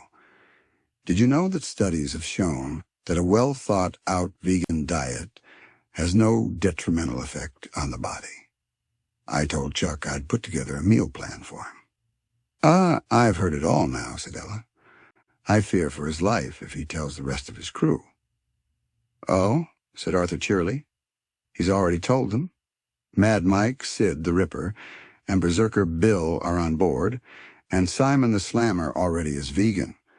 Has been for 3 months. He said he was too scared to tell anyone for fear that they'd have eaten him. Ella stopped walking and stared at her boyfriend. Peer pressure, eh? He tutted with a shake of his head. Has everyone gone mad? Or are you just very persuasive? I don't think I'm very persuasive, said Arthur. No, perhaps you're not, said Ella, realizing too late that she had just been persuaded. Anyway, shrugged Arthur, do you want to hear my plan, or what? Back in the museum cellar, what's the difference between a plan and an observation? So, asked Arthur excitedly, as the two rats arrived at the grate behind the incinerator, what do you think? You bought them? Yep, smiled Arthur happily. I am now a collector of taxidermy. And what are you going to do with them? I thought I'd buy a house for us all to live in, said Arthur as he jumped through the grate and offered his hand to help Ella through. No, seriously, gasped Ella as she clasped her 4 little fingers around his. What are you going to do with them? I thought I'd buy a house for us all to live in, repeated Arthur slowly, not quite sure which part of the sentence Ella was struggling with. Oh, said Ella, I thought you were being sarcastic. Arthur pulled Ella toward the grating and then stopped suddenly. Shh, he whispered as Ella dangled with her feet just above the floor. Humans. He slowly lifted her through, and they both peered into the room beyond. At the end of the room, near the door, were 2 humans. One was holding a small pad and pen. The other was holding a chainsaw. What time is it? Asked Arthur in a hushed but confused tone. Monday, said Ella quietly. Hey? Said Arthur. I asked what time it is, not what day. I know, but I only know days, said Ella. Remember, I'm a sewer rat. It's always dark down there, so we don't really do mornings, afternoons, evenings, and nights. Ah, said Arthur. I see your point. He leant out a little more so he could see the clock on the wall and saw his new friends all standing perfectly still. Psst, he whispered loudly. He saw Tane wink and Harriet nod a slow, indistinguishable "Nome." Please help, mouthed Princess Kirana. Don't move. I've got a plan. He whispered at volume, and he ducked back behind the incinerator and looked at Ella. You're so clever, she said. What's your plan? Well, said Arthur, still whispering loudly, it's only 9 o'clock, and the custodian said he wasn't coming in until 12. That's an observation, Arthur, pointed out Ella. You told them you had a plan. I do, he said awkwardly. What is it? It's to buy them from the museum and move us all into a big house, he said. Well, I think you need a new one, said Ella, because if you don't do something quickly, you won't need a big house. You'll need a dustpan and brush. What would win between a Baskin Z 100 and a Drex 5000? Just look at this beauty, said the custodian to the young lad who was into his 2nd week of work experience. I've been looking for a reason to give it a test run. What are you going to, do with it, said the boy. I'm going to chop these old stuffed animals into little pieces, and then you're going to pick them up and throw them into the incinerator, said the custodian with a glint in his eye. I came in early because I couldn't wait to use it. Cool, said the boy. Can I, have a go? Can you have a go, said the custodian in horror. Of course you can't have a go. This is dangerous machinery, my lad. Oh, said the boy. That's harsh. It's not harsh, said the custodian with a tut. You've only been here a week. You can't go from helping Mavis in the cafe last week to chainsaw operation this week. Besides, it's mine. So I've just got to, throw bits of old animal into a fire. You're here to learn about the museum, not to operate life-threatening appliances, said the custodian in despair. Mavis, let me, use the Baskin Z 100 commercial conveyor toaster on the first day, said the boy. Hang on. The custodian paused. Has someone been down here? Dunno, said the boy. Why? Because I'm sure all these animals were in boxes and bubble wrap when I left. And where did that metal case come from? This one, said the boy as he fiddled with the locks of a large aluminium flight case. There was a small hissing sound followed by 2 thuds. How to whisper loudly while yelling softly, quietly at volume. "Did you hear that?" said Arthur from his hiding place behind the incinerator. "What?" answered Ella in a soft tone. "I thought I heard 2 thuds. Well, never mind," he continued. "I've got a plan, but I need to connect to my phone. Are you wearing your harness?" No," said Ella quietly, knowing she was going to be told off. "It was itchy." "Itchy?" said Arthur. "It's made from military-grade neoprene." "Well, it's itchy. I told you to wear it all the time. How am I supposed to contact you if you're in trouble?" he asked, in the manner of a schoolteacher. "And if you were wearing it, we could hook up to my phone via Bluetooth." Ella, noticing a flaw in Arthur's frustration, made a suggestion. "Why don't you use yours? ERM. Mine is being cleaned at the moment." He stuttered. "But how am I supposed to reach you if I'm in trouble?" she mimicked, with gleeful satisfaction. "Okay," said Arthur, with resignation. "I'll order the breathable neoprene from Sergei. It's a bit more expensive, but worth it." "If it doesn't itch, I'll wear it," said Ella quietly and calmly. "But that doesn't help me now," said Arthur. "I need to get to my phone." "I could cause a distraction by running up into the top shelf and knocking something off," suggested Ella. "Perfect," shouted Arthur softly. "That should give me time to run to my desk." "Or you could just walk, mate," said an Antipodean voice from behind them. "Geesh, Arthur, could you be any louder?" Arthur and Ella turned around and saw Taney staring back at them, with his head cocked over so far that his ear almost touched his shoulder. "Tane," whispered Arthur, still quite loudly. "Quick, get behind the incinerator, Oregon. They'll see you." "No worries, mate," said Tane calmly. "They're zonked out." "Zonked out," said Ella. A large, red, hairy head appeared behind Tane. "The young boy was doing something to Arthur's metal box," said the large ape. "When smoke came out, it seems to have incapacitated them."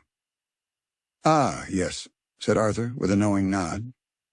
"I'm glad Sergei convinced me to go for the anti-tamper device." "I hope they are not dead," said Princess Kirana.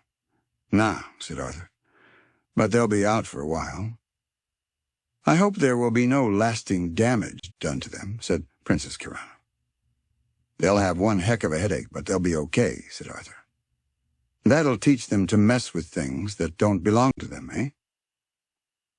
"You mean like ancient revival spells," said Ella with one raised eyebrow. "Yeah," said Arthur with a tut. "Just like that. Okay, I know what to do. Check your emails, Part 1. Hello, Whiteacre Museum. My name is Brenda. How may I help you?" "Oh, hello, Brenda," squeaked Arthur. "I sent an email last night offering to purchase your unwanted stuffed animals. Can you please tell me if you have received said email?" "Hello," said Brenda. "Is anyone there?" "What's wrong?" asked Ella. "I'm not sure," said Arthur. "I don't think she can understand what I'm saying." "Well, you are a rat," said Tane. "Hello, I think we have a bad connection," continued Brenda. "All I can hear is squeaking and hissing noises." "Okay," said Arthur as he hung up the phone. "It's time for Plan B." "What's Plan B?" asked Ella. "I don't know," said Arthur. "I need to think of one, and quickly." "So are you saying that human beings can't understand us?" asked Percy. "It looks that way," said Arthur. "At least we don't have to whisper when they are nearby anymore." "Yeah," said Ella. "But that doesn't help us now, does it?" "No," said Arthur, "it doesn't." "Can we help?" asked Harriet. "I don't think so," said Arthur. "Unless you know how to translate rat into human." "We could all try and speak with the lady," suggested Princess Kirana. "Perhaps it is just you that she cannot understand." "Okay, let's try that," said Arthur. And he dialed the number. "Hello, Whiteacre Museum. My name is Brenda. How may I help you?" Princess Kirana leant toward the phone and spoke. "Hello, my dear," she grumped. "Who's this?" said Brenda. "I just hear noises." "G'day, Bren, love," hooted Tane. "Can you understand me?" Sounds like an owl. Hello, wheezed Harriet. Can you hear me, old girl? Cooed Percy. Is this a prank call? Said Brenda. I'm going to hang up. If this is my Derek playing a trick on me, I'll be very upset. Arthur pushed the end call button. No, I'm pretty sure it's all of us, he said. So what you need is a way to make yourself understood, said Harriet. Yes, said Arthur impatiently. And we know that humans can understand your written word, continued the tortoise. Correct, said Arthur. That's right, said Ella, because you email Sergei all the time. Look, I know you're trying to help, said Arthur impatiently, but I need to think. So is there no way to convert what you write into the spoken word? Asked Harriet. Mused Arthur. Maybe something in your clever little box, she suggested. Oh my, said Arthur. What is it? Asked Ella. She's a genius, Arthur grinned. That tortoise is a genius. Well, she's the cleverest giant Pinta Island tortoise I ever met, joked Tane. AI, blurted out Arthur. AI? Quizzed Tane. An artificial intelligence text-to-speech app, mumbled Arthur out loud. That's it. Everyone watched in wonderment as the little rat clicked and swiped away at his smartphone. In honor of our wonderful Harriet, said Arthur, in words broken up as he typed, I'm going to choose the female voices option with, Spanish accent. Arthur continued to type and then pushed the enter key. Harriet, you are a genius, said the smartphone in a Spanish accent. Everyone looked at Harriet. Now all I have to do is type something and call Brenda back, said the smartphone, as Arthur dialed the museum receptionist number. Check your emails, Part 2. Hello, Whiteacre Museum. My name is Brenda. How may I help you? Hello, Brenda. Please check your emails, typed Arthur. It is very important. Who is this, please? Asked Brenda. You must stop the destruction of the taxidermy exhibits. If you do not check your emails now, it will cost the museum £100,000. Oh my, said Brenda, who had just read the email Arthur had sent. Please hold. Round the desk, through the office, along the corridor, into the exhibit of African phallic symbols, onto the cafe, quick chat with Mavis, open the cellar door, down the stairs, creaking the first step, and through the door, all in just under 1.5 minutes. Stop! Yelled the gray-haired old lady as she burst through the door. Oh dear, she said when she saw 2 bodies slumped on the floor. Packing for moving day. Arthur finished packing the contents of his office into the aluminium case and hollered into the sky. We'll be leaving soon, he said. If any of you want to come with us to start a new life away from the museum, you're very welcome. If you do, get your affairs in order, pack your belongings, and come and get into the case. Arthur, whispered Ella. They're little bugs, Dot. They don't need to start a new life. They don't have affairs to put into order, and they don't have belongings. Here I am, Arthur, old boy, said Cyril. Ella watched as the little leg-deficient spider spun down from the ceiling and dangled just in front of her eyes. Hanging from his back, 2 legs, was a small pouch of web. What ho! I'm up for a new adventure, he said. I've left my collection of webs to Kay, and my rotten wood hole to Wanda and the kids. What's in the pouch? Asked Ella. I made myself a packed lunch, dear girl, said Cyril as the pouch jiggled slightly. Said Ella. I don't think I want to know what it is. Welcome aboard, Cyril, said Arthur. Find yourself a cozy corner, and don't bother spinning webs. The case is completely bug-free, apart from the sophisticated listening devices I have inserted in the walls. There are snacks in the tin and absorbent paper on the floor if you need to. You know. Go. Go where, old boy? Asked Cyril innocently. You know, said Arthur awkwardly. Cyril shrugged his remaining shoulders. To see a man about a dog, said Arthur discreetly. Shake the dew from the lily. Sprinkle your tinkle. Squeeze one out, drop anchor, log out, log in, shed some ballast, say goodbye to an unlikely friend? What on earth are you talking about, old man? Said Cyril with a look of total bafflement. He means go to the toilet, explained Ella. Oh, groaned Cyril slowly. You mean spinning a wet web? Yes, sighed Arthur. Oh, I had a tactical wee before I span down, and I've already done my daily dawn delivery. Nice alliteration, Cyril, shouted Kay from the beam above. Thank you, Kay, said Cyril. Bye, Cyril, squeaked Wanda. Take care of yourself. I shall miss you all, said Cyril, as he disappeared into the case, waving both his pedipalps like someone leaving the dock on an ocean liner. Arthur heard the creak on the top step of the cellar stairs and pushed the close button on the case. That's the humans who are going to pack you and deliver you to your new home, he said. It's the same delivery people Sergei uses, so we can trust them. They know what to do. Remember, you're all safe now. This is all very exciting, said Princess Kirana. It will be nice to get out of the cellar, said Yosuke. I hope there's somewhere I can fly, wished Tane out loud. Do we need to do anything, Arthur? Asked Percy. All you got to do, said Arthur, is be dead. Will we see you both there? Asked Harriet. Yes, said Arthur as he held Ella's hand. We have some things we have to do first.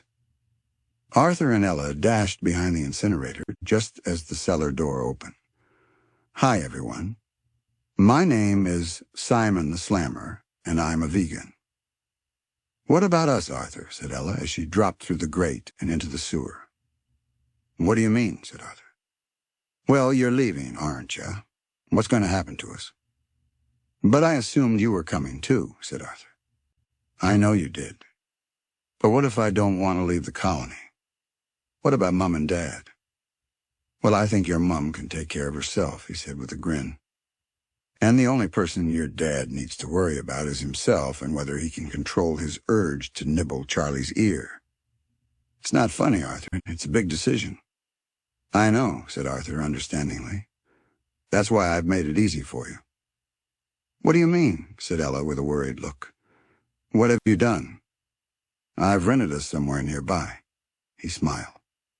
You know the old abandoned farm near the sluice gate? Yeah. Well, it turns out it isn't abandoned. It just isn't a working farm anymore. There's loads of land available, and no one ever goes there. It's only 10 minutes away, so you can visit all the time.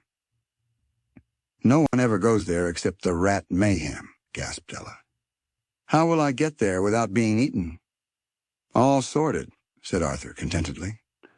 I was asking for Chuck's advice on how to deal with passing through a rival colony's territory when Simon the Slammer mentioned he knew a secret way into the farmyard.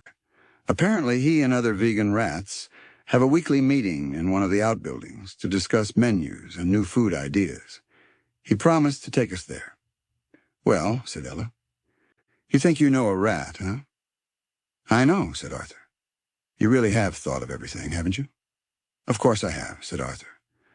I wouldn't just leave the woman I love, would I? You love me? Gawped Ella. It seems that way, doesn't it? Said Arthur with a surprised look on his face. I mean, I didn't plan to say that. It just slipped out. I love you too, Uffer Rat. Back in the sewer, gang leaders are scary, mums are too. Mums who are gang leaders should terrify you. After 10 minutes of running and scampering, climbing and falling, and scurrying and darting, they finally saw daylight ahead. There's the grid, said Simon the Slammer. I thought you said it was an easy journey, said Arthur, as he shook hard to remove the sewer water from his fur. It was easy, wasn't it, Ella? It was for us, Simon, but don't forget that Arthur's a fancy rat. What's that supposed to mean, said Arthur. Don't be racist. Ah, he's all right, Ella.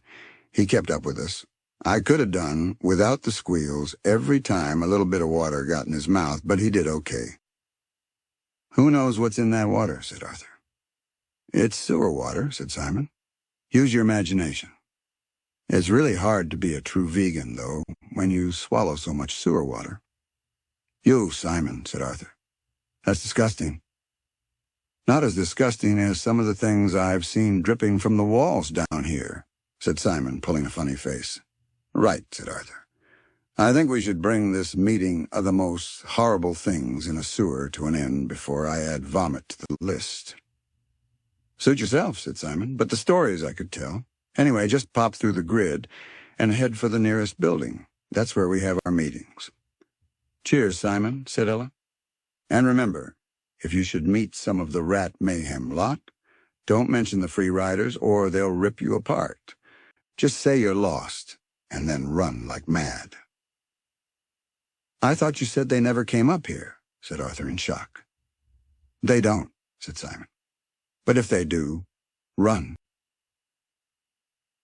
So you're not coming any further? Asked Arthur. Nope. Sorry, said Simon the Slammer. I need to get back. If I'm not there for roll call, Charlie will have me up before Crusher, and now don't be offended, Ella love. Your mom is terrifying. You don't have to tell me, Simon, said Ella. You're lucky. At least you don't have to tidy your room every Sunday.